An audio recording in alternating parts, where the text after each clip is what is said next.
Bienvenue sur Azimut, le podcast de l'orientation. Bonjour Émilie. Bonjour Perrine.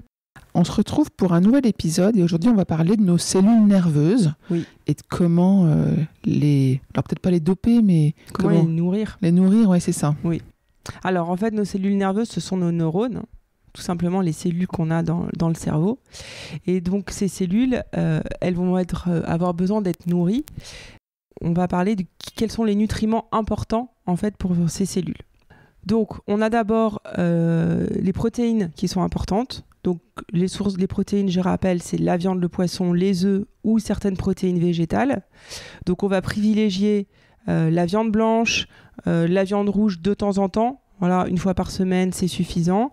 Les poissons, notamment les petits poissons gras qui vont être riches en oméga 3. Donc ça c'est quoi, la sardine, maquereau, tout ça? Sardine, maquereau, anchois, hareng, saumon sauvage. Voilà, qui sont des petits poissons très riches en oméga 3. Et les oméga 3, ils sont très importants pour les cellules nerveuses. Donc les oméga 3, on n'en trouve pas que dans le poisson. On en trouve aussi dans certaines huiles végétales. Donc il y a des mélanges oméga 3 qui sont tout faits, qui sont très intéressants, qu'on trouve en magasin bio. On a l'huile de colza, l'huile de lin, l'huile de noix. Voilà, tout ça, ce sont des huiles qui sont intéressantes à rajouter dans son assiette tous les jours. Et puis les glucides, donc les glucides, c'est le carburant en fait de nos cellules. Donc on fait attention au type de glucides qu'on va consommer. Donc on va éviter les sucres rapides en excès. Les seuls sucres rapides qu'on va pouvoir consommer de manière régulière, ce sont les sucres naturels, donc les sucres des fruits. Et puis on va éviter tout ce qui est sucre industriel, donc les gâteaux industriels, les viennoiseries, les bonbons, le pain de mie, le pain blanc, etc. Et puis boire suffisamment aussi, parce qu'il faut hydrater toutes nos cellules. Donc essayer de limiter les sodas, limiter les jus de fruits. Et puis on trouve maintenant des eaux un peu aromatisées, des thés froids aromatisés aussi. On trouve pas mal de choses maintenant qui sont pas sucrées, qui ont les sucres naturels et qui sont des alternatives intéressantes aux jus de fruits et aux sodas. Donc là, on a parlé de l'alimentation pour nourrir ces cellules nerveuses. Est-ce qu'il y a d'autres moyens de les nourrir? Oui. Alors, on nourrit nos cellules nerveuses, ou en tout cas, on optimise leur fonctionnement avec le sport. Donc, avoir une activité physique régulière, c'est très important. C'est pas une perte de temps, parce qu'on peut avoir des personnes qui sont un petit peu récalcitrantes au sport.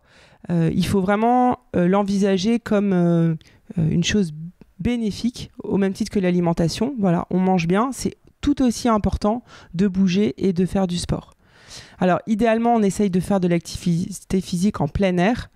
Si on a la chance d'habiter au bord de la mer ou près d'une forêt, on n'hésite vraiment pas à aller faire des balades. Et puis, l'activité physique va permettre d'avoir un meilleur sommeil, une meilleure gestion du stress, une meilleure plasticité neuronale.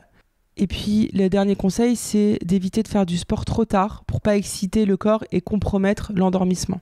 Alors, le sommeil, c'est important aussi pour les cellules nerveuses? Oui, le sommeil, c'est extrêmement important parce que le sommeil est une phase de consolidation de la mémoire. Donc, pendant la nuit, en fait, on va réorganiser, intégrer tout ce qu'on a appris pendant la journée. D'ailleurs, moi je me souviens quand j'ai été étudiante, quand je relisais quelque chose juste avant de m'endormir et que je me le récitais bien dans ma tête, et le matin je me réveillais et je connaissais très bien. Donc ça montre à quel point le sommeil est important et toutes nos fonctions cognitives sont améliorées avec un bon sommeil. Donc on a vu l'alimentation, le sport, le sommeil. Est-ce qu'il y a d'autres choses? Oui, donc on a d'autres éléments qui vont nous permettre de nourrir nos cellules nerveuses. Donc, ce sont des nutriments qu'on va trouver dans l'alimentation, mais malheureusement aujourd'hui, les aliments n'apportent plus suffisamment de ces nutriments. Donc ça va être intéressant d'apporter par exemple du magnésium, des vitamines B, de la vitamine D, du fer si on est fatigué. Alors ça, c'est toujours à vérifier avec des prises de sang auprès d'un médecin avant de se supplémenter en fer. Mais on peut tout à fait recommander des cures de magnésium en période de stress, d'examen, et puis de faire des cures régulièrement pendant l'année. Ça, il n'y a aucun problème à le faire seul. Il y a aussi les oméga 3 dont on parlait tout à l'heure. Ça peut arriver, moi je vois beaucoup de personnes en consultation qui n'aiment pas du tout les petits poissons gras. Donc à ce moment-là, je leur propose de prendre des oméga 3 en capsule pour pallier au fait qu'elles ne vont pas manger des petits poissons gras. Donc ça, c'est quelque chose et qui est tout à fait adapté aux adolescents et même aux enfants. Le magnésium et les oméga 3, ça peut être que bénéfique pour eux. Est-ce qu'il y a d'autres types de plantes qui peuvent aider ? Oui, tout à fait. Donc il y a 2 plantes qui sont réputées pour aider sur ces sujets-là. Donc la première, c'est le ginkgo biloba. Le ginkgo biloba, c'est une plante qui est utile pour la microcirculation, donc qui va favoriser tous les échanges, notamment les échanges dans le cerveau. Et le bacopa, qui va stimuler la mémoire, l'apprentissage et la concentration. Donc ça, c'est des plantes aussi qu'on peut utiliser en cure et à prendre pendant des phases de stress ou de révision ou d'examen. On a aussi le ginseng, qui est une plante qui va une plante énergisante, qui va permettre d'éviter de prendre des excitants, tous les excitants qu'on trouve dans les pharmacies, ou de se mettre à boire du café. Voilà. Le ginseng, c'est une plante très intéressante. Les oméga 3 en capsule, j'en ai parlé. Et puis le magnésium et les vitamines B, ça c'est un petit peu un incontournable, je dirais. Et puis ce qui est important, c'est de se faire accompagner par un professionnel, donc ça peut être un médecin, ça peut être un naturopathe, mais de ne pas faire les choses au hasard et de ne pas prendre n'importe quoi, parce qu'il faut quand même... le principe de la naturopathie, c'est aussi d'individualiser les conseils et de s'adapter aux besoins de chaque personne. Et puis j'imagine que c'est pas la veille d'un examen que tout d'un coup on va prendre un magnésium, un ginseng, un guronzan et effectivement, tu as tout à fait raison. Ce sont des choses qu'on prend en cure et il faut plusieurs jours, voire plusieurs semaines pour ressentir les effets.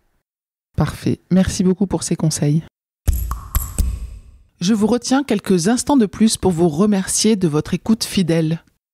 Les nombreux messages que vous nous envoyez nous touchent beaucoup et nous lisons toujours les avis que vous nous laissez sur Apple Podcast avec émotion. Si ce n'est pas encore fait, allez nous déposer 5 étoiles et rédiger votre commentaire sur Apple Podcast et sur Spotify. Vous pouvez également vous abonner pour avoir les épisodes dès leur sortie.